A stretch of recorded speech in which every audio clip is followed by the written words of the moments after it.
Hey everyone, this is James, My name's Ingrid. and we are local real estate agents in the Yakima Valley. On today's episode of Sundays in the Valley, we are at... Bubbles and Co. Today we're gonna try some delicious bubble tea.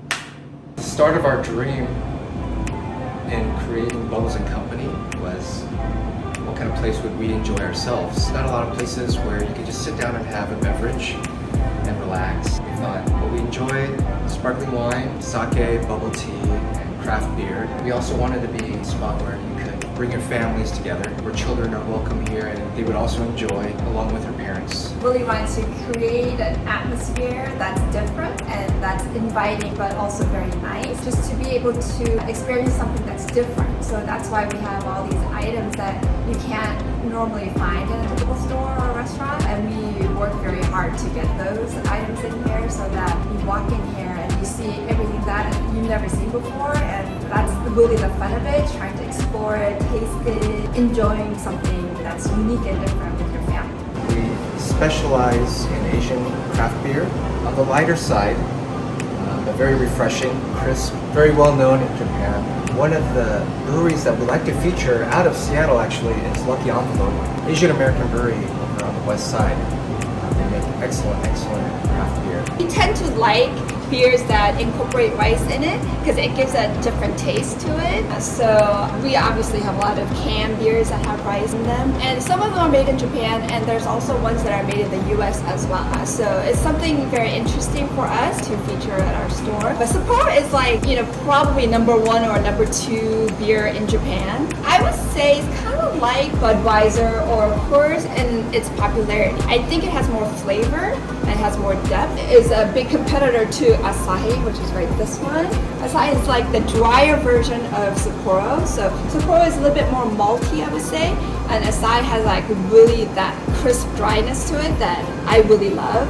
One of the reasons why I love champagne is because it has that crispness to it, like that dry, sparkling cider feel, and Asahi has that feel to it. Tastes very similar, some might say, but I feel like Asahi gives you that really clean, dry, like that kick at the end that I really enjoy. We also like featuring beers that are made in the US but made by Asian Americans, and so that's 𝒊𝒈𝒏𝒂𝒕𝒖𝒓𝒆, and obviously they make really interesting type of beers, and they always taste great, and so we like to go to them a lot to get our beers. And Monkless is in the beer world. If you love beer, if you know craft beer, you know Monkless. I mean, they're famous. They're like super talented beer makers, and even though they're not Asian in any way, they might have Asian people working for them, but they're just US craft beer that's very well made, and you could taste that difference in craftsmanship in their beer making. And so we like to feature them here just because they're just something that people need to try. It's that good.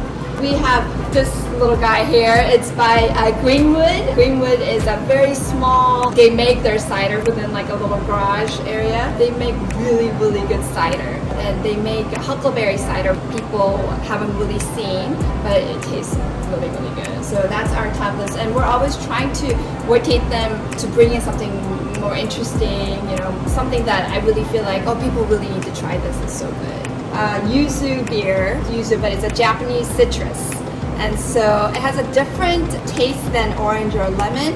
I always tell people it tastes kind of like unique citrus taste, and obviously it's incorporated into beer, and so it's very refreshing, and it's something that they like everything that we try to carry here, something that you haven't seen before, or something you probably haven't tasted before. Mochi, it's a pastry that's made with rice flour, so it's gonna have that sort of stickiness to it, chewy, and we make our own butter mochi. So it's supposed to be, mochi is Japanese, but butter mochi recipe is Hawaiian. So it's gonna have that vanilla flavor with lots of butter, and it's gonna have that consistency of a mochi, which is kind of sticky and chewy. So we have this incredible selection of Asian alcoholic beverages that we hope that the neighborhood, the valley enjoys.